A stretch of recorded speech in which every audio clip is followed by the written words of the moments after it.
Yo guys, what is up? Max on our first Descendant video, and today we are going over my updated Thundercage build. Now the Thundercage is one of the most popular weapons in the game because they give you it very early on. However, as you invest into it and upgrade it, it becomes, in my opinion, the strongest mobbing weapon in the entire game. Today I want to break down for you my fully upgraded guide for the Thundercage. We're going to be talking about everything you need to know. Hope you enjoy the video. Let's get right into it. So the very first thing to talk about with the Thundercage is its unique ability, which is Overcharge. You're probably aware that when you kill enemies with this thing, you have a chance of proccing an explosion. Well, as you farm more Thundercages, you can actually upgrade its unique ability.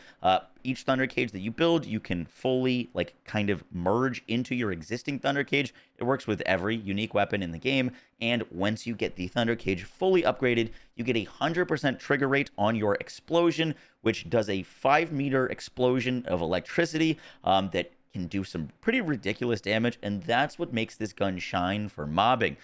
Also, while you're upgrading it, you're going to get faster reload speed. It starts with a negative reload speed modifier of about 20%, and then every time you upgrade it, you're reducing its reload time modifier by 5%. So not only are you going to get more explosions, but you're going to get more DPS uptime.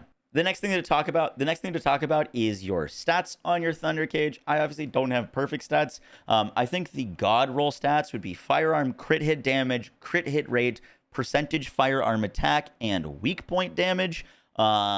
That would be my perfect god roll on this thing. I think that would be great in basically all situations. I have weapon change speed. I haven't rolled this off yet, but crit hit damage, firearm attack, and crit hit rate I think are the three most important, which is what I have rolled on my Thundercage right now. So now we get to talk about our mobbing setup. This is what I like to run for mobbing. We're prioritizing a lot of crit, but also a lot of weak point, and we're going to be using Sweeping Squad, which we'll explain in a second. So our stats right now are a 30% crit hit rate with a 6 times crit multiplier, and we've got 62% increased damage to weak points. Now, the reason we're throwing in weak point into this build is because the Thundercage procs an explosion that's based off of your firearm attack, right? However, what I didn't realize until kind of diving in further into this is the damage that procs the explosion is also factored in. So for example, if you proc an explosion off of a weak point and you have weak point increases, that damage that it triggers it will also scale the damage of the explosion. So for example, if I shoot this guy in the stomach and he procs an explosion, that was like 33k, right? That was a very, very small explosion. It was probably a non-weak point, non-crit explosion there. If we proc off of a weak point crit with the Thundercage, that damage that procs it is actually going to scale the explosion, and that's why we're able to get like 1 million explosions. So there, I think that might have been a 2 million. We definitely hit really, really hard there.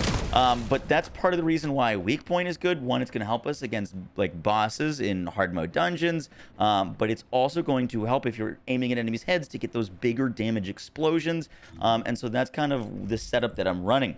Sweeping Squad is another huge damage bonus to the explosions because it can actually be triggered off of the explosions. So if you're shooting at one enemy and there's like 3 enemies around it and you kill that enemy, you can get full stacks of Sweeping Squad, which directly feeds into your explosion damage, even though you're only shooting at one enemy. The fact that this procs off of your explosions makes it a perfect mod for the Thundercage, and it's my go-to of the special mods for this slot. The rest of the things that we're pairing are just a lot of damage, fire rate, crit damage. We're not using a few mods that I was kind of contemplating. The first that we're not using is Have Aiming. This is only like 5% more weak point than weak point sight, and you lose 20% more accuracy. For me, I just didn't think that was all that worth with the setup that I'm running.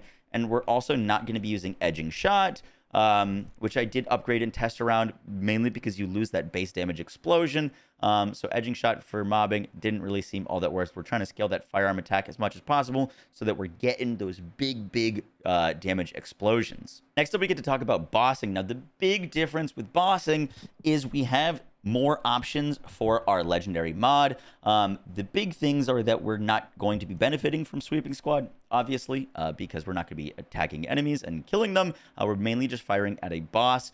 So with that slot open, we now have 2 real big contenders, which we've done a fair bit of testing on, and that is Real Life Fighter versus Firing Fiesta. I've done now like 6 different boss kills, just timing my boss kills with Firing Fiesta, timing them with Real Life Fighter, and basically what I found is I was getting almost identical boss kill times. I think what this boils down to is one, the situational, your aim. If you have great aim and you're very confident in it, Real Life Fighter is fantastic. Firing Fiesta just brings so much more quality of life to the build, and it's really good against any boss, versus Real Life Fighter is really, in my opinion, only good against bosses that have big weak points. Like, I wouldn't bring Real Life Fighter into a Dead Bread fight, for example, and I wouldn't bring it into a Frostwalker fight. Firing Fiesta is just going to be good against any boss in any situation. It may not sound like as much of a damage bonus, but the fact that you're able to fire out all those rounds so quickly for so long is pretty ridiculous damage, actually. And Real Life Fighter, well, I was noticing it with the Thundercage, wasn't stacking up all that much, but this is the best in slot mod if you're going against a boss that has really big weak points. Obstructor, Devour, this is really nice if you can hit those weak point shots. And at the end of the day, the decision is kind of up to you. I think I'm personally just going to be recommending Firing Fiesta just for the quality of life that it brings to the build. But the rest of the stuff isn't really changing. We're just swapping out that legendary mod for our end build. Obviously, this slot isn't polarized, so if you're going against a boss that has a big weakness or you want to throw in elemental mods for bossing, you can do that as well. Throwing in basically any elemental mod you want. The big issue with throwing in elemental mods is that the slot isn't polarized. That are all different elements, or they're all different Forma slots, which makes it really annoying to try to fit consistent high damage elemental mods onto your build. So that's why I kind of left it as a flex slot, but I also just think that Firing Fiesta is probably your go-to mod there. Guys, that's going to do it for the video. I hope you enjoyed. Just letting y'all know, I have a video coming out on a ultimate Fiesta build. That should be posted shortly, and I also have a video coming out for how to kill every single boss in the game. It's going to be a little bit of a longer video, but hopefully super helpful and informative. That's going to do it for the guide. Hope you guys enjoyed. I'll catch you on the next one. Take care. Bye.